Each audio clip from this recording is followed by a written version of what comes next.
Good morning, students. We have a new topic today, that is electrochemical series. What is electrochemical series?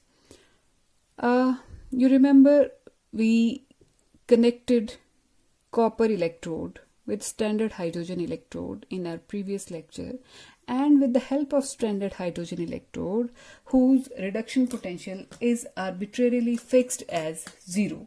The electrode potential of copper was calculated and it came out to be 0.34 volt, plus 0.34 volt I must say.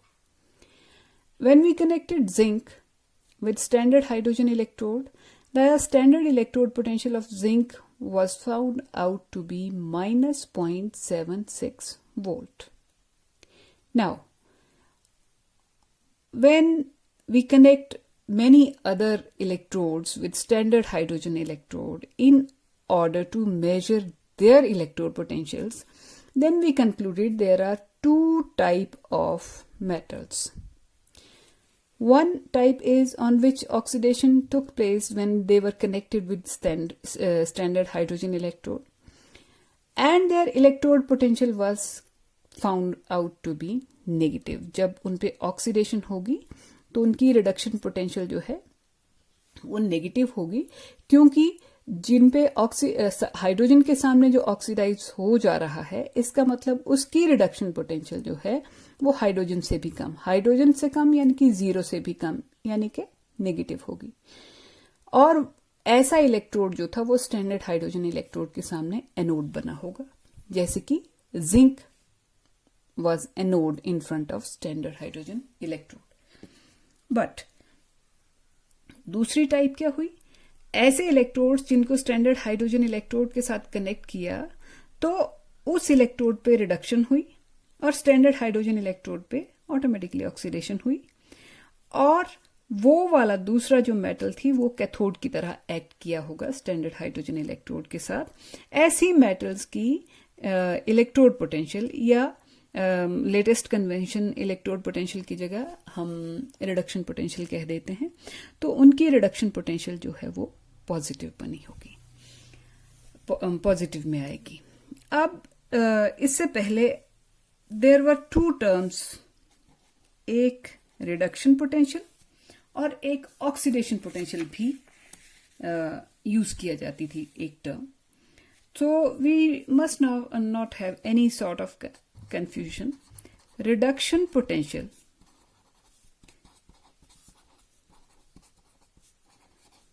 is the potential means kshamta, capacity, capability. Reduction potential is the capability of an electrode to get reduced.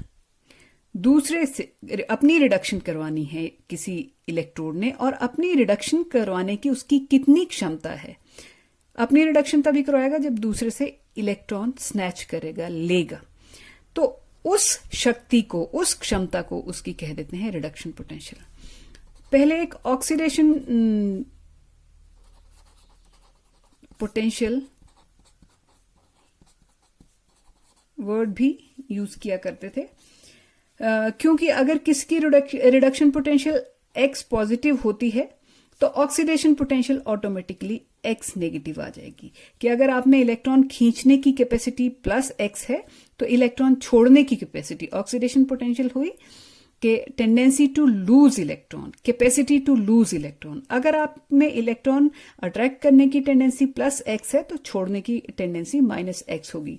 But इस confusion को खत्म करते हुए there is only one term now in use, that is reduction potential. तो हम उसी का use करेंगे अब जो आगे डिस्कशन करेंगे। तो अभी तक हमारे पास ये दो तरह के इलेक्ट्रोड्स समझ आते हैं, हाइड्रोजन के सिवाय। कुछ की रिडक्शन पोटेंशियल पॉजिटिव है, यानी कि इलेक्ट्रॉन अट्रैक्ट करने की, इलेक्ट्रॉन एक्सेप्ट करने की टेंडेंसी, पोटेंशियल शक्ति, और कुछ की जो है वो नेगेटिव है। जब इन सारे इलेक्ट्रोड्स को हम एक अरेंजमेंट में, एक सीक्वेंस में अरेंज कर देंगे in order of their reduction potentials, तो वो जो सीरीज बनेगी उसी को हम क्या कहते हैं? Electrochemical series. So we can write it like the arrangement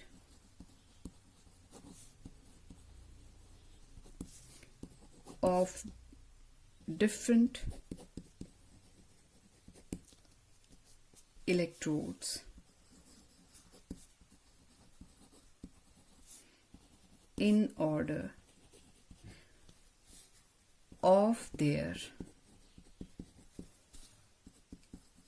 increasing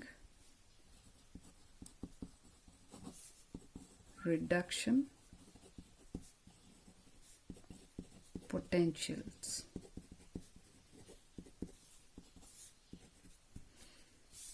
is called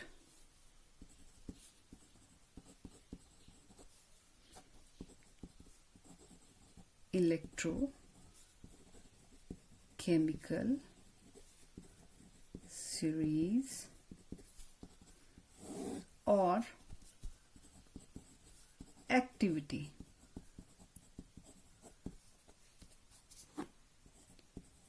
Series of metals.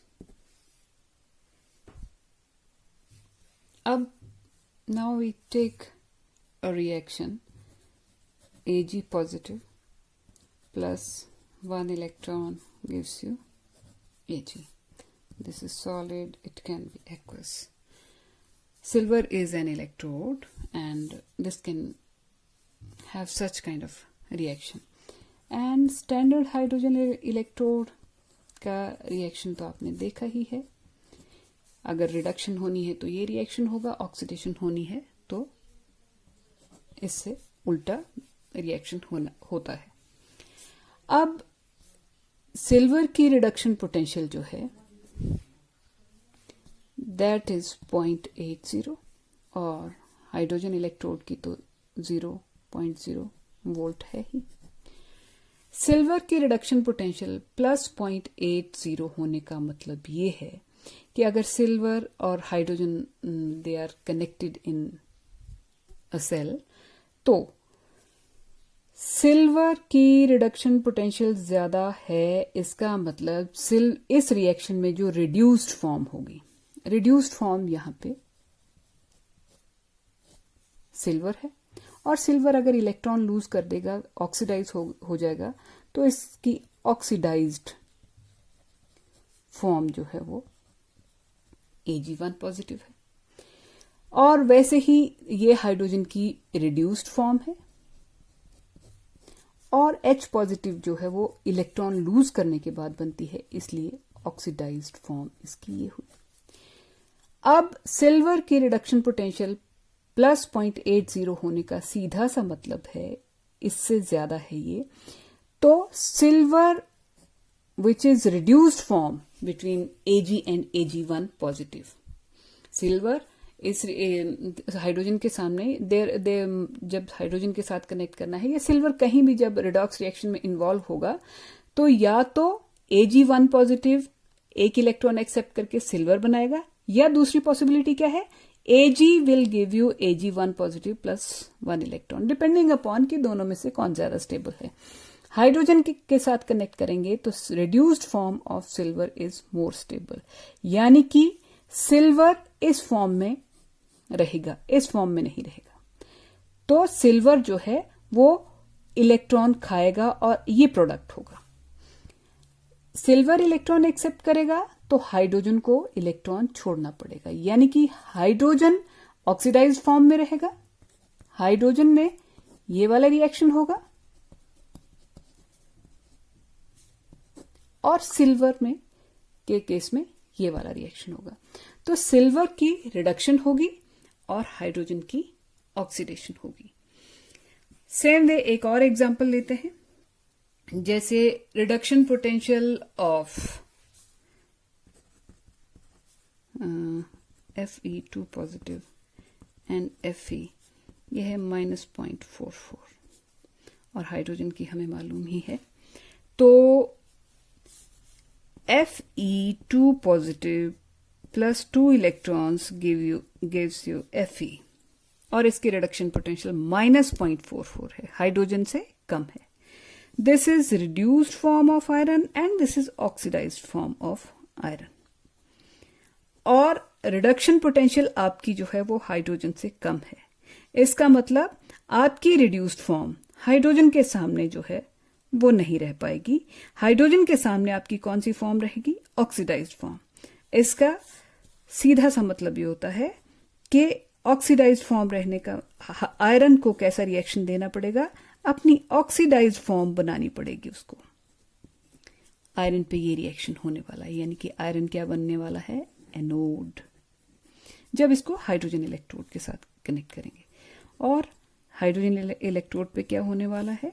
ये रिएक्शन. हाइड्रोजन की रिड्यूस्ड फॉर्म आयरन की रिड्यूस्ड फॉर्म से ज्यादा स्टेबल है. या इन अदर वर्ड्स हम ये कह सकते हैं hydrogen is stronger than iron. इसलिए हाइड्रोजन आयरन से इलेक्ट्रॉन छीन लेता है. And hydrogen was weaker then silver.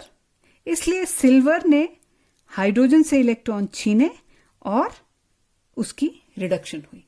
ये सिर्फ इतनी सी इसमें हमें समझना है कि जो स्ट्रांग होगा, जिसकी रिडक्शन पोटेंशियल हाई होगी, उसकी स्ट्रेंथ ज्यादा है, तो वो दूसरे से इलेक्ट्रॉन स्नैच करेगा ही करेगा.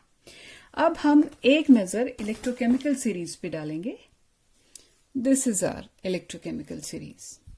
इसमें फ्लोरीन की रिडक्शन पोटेंशियल प्लस 2.87 है. उसके बाद फिर प्लस में ही कम होती गई. यहां पे दिस इज 0 और फिर 0 के बाद नेगेटिव शुरू हो गई. सबसे ज्यादा नेगेटिव जो है वो लिथियम की रिडक्शन पोटेंशियल है. Means fluorine has highest reduction potential and lithium in a way has lowest reduction potential. Highest reduction potential का सीधा सा मतलब है कि फ्लोरीन F2 में इलेक्ट्रॉन्स को एक्सेप्ट, स्नैच या किसी से छीनने की कैपेसिटी सबसे ज्यादा है. और फ्लोरीन F2 के रूप में नहीं, रादर इसकी फ्लोरीन की रिड्यूस्ड फॉर्म है F नेगेटिव. F2 जब 2 इलेक्ट्रॉन एक्सेप्ट कर लेगा तो बना लेगा 2F नेगेटिव. तो ये रिड्यूस्ड फॉर्म में रहना ज्यादा इसके रहने के चांसेस होते हैं, because it is very strong.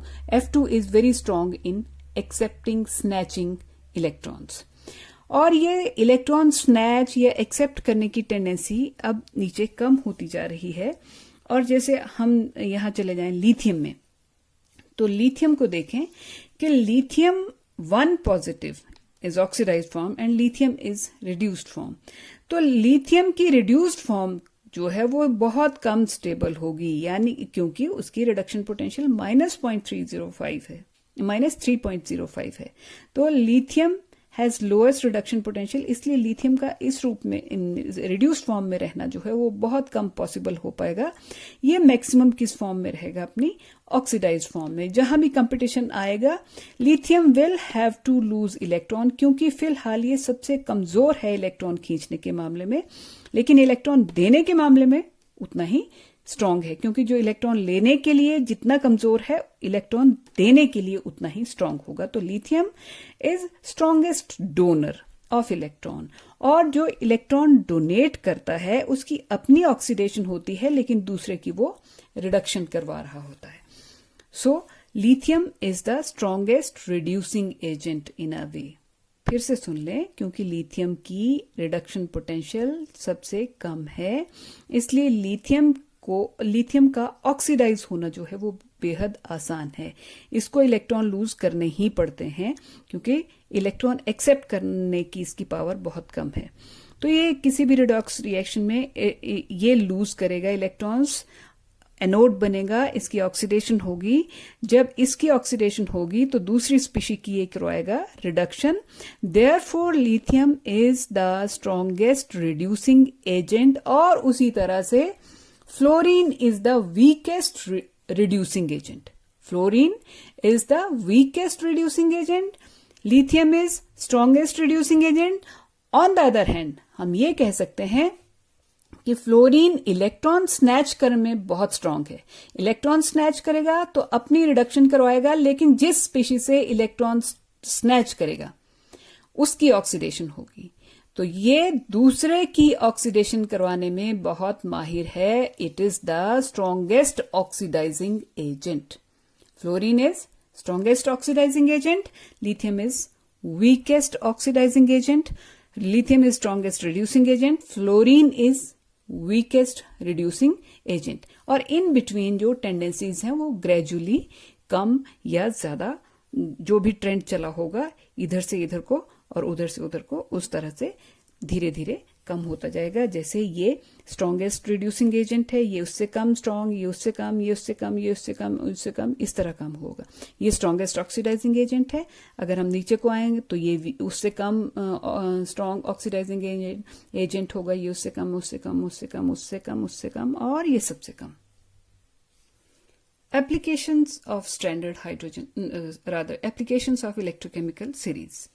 Applications में सबसे पहला है कि with the help of electrochemical series we can calculate EMF of a cell। For that we take an example।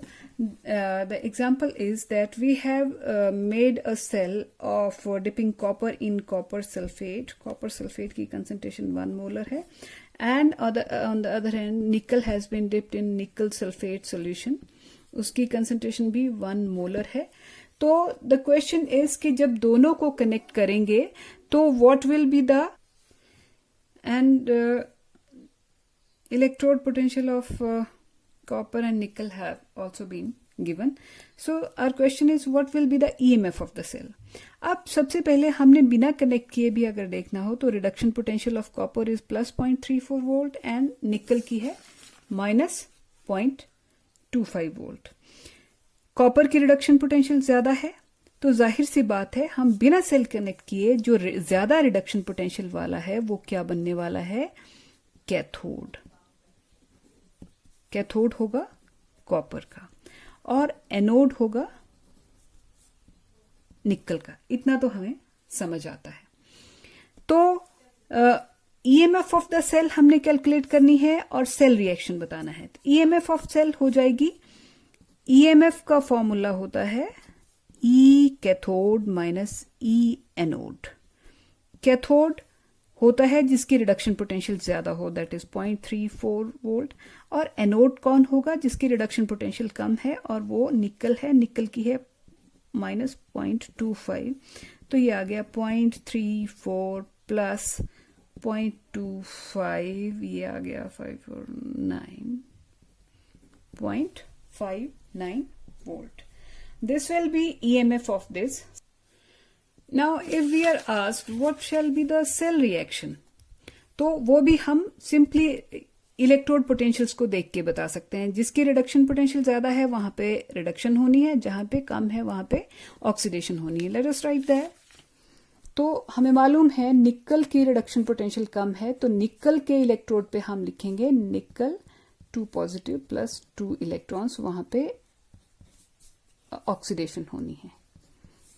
और दूसरी तरफ कॉपर की रिडक्शन पोटेंशियल ज्यादा है, तो copper 2 positive aqueous will take 2 electrons to become copper solid। So in a way we can write the cell reaction complete। Copper 2 positive aqueous gives you nickel 2 positive aqueous plus copper solid। This will be the cell reaction। Next application है इसकी relative activity. We can predict relative activity of metals.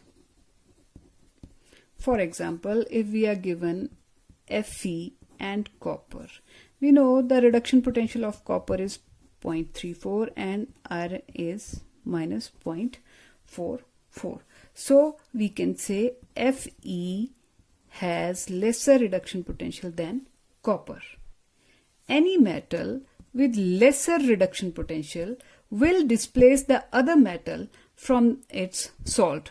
कहने का मतलब ये है जैसे कि अगर Fe को हम कॉपर सल्फेट के कांटेक्ट में रख दें, मतलब कॉपर सल्फेट का सॉल्यूशन आयरन के कंटेनर में रखते हैं, तो क्या वो स्टेबल रहेगा? उसके लिए हमें देखना है iron has lower reduction potential than copper. When copper 2 positive, copper sulfate means copper 2 positive, comes in contact with iron, because iron has lower reduction potential, iron will lose 2 electrons and copper will get reduced.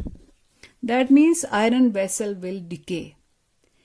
So it is not wise to keep copper sulfate, aqueous copper sulfate in iron vessel.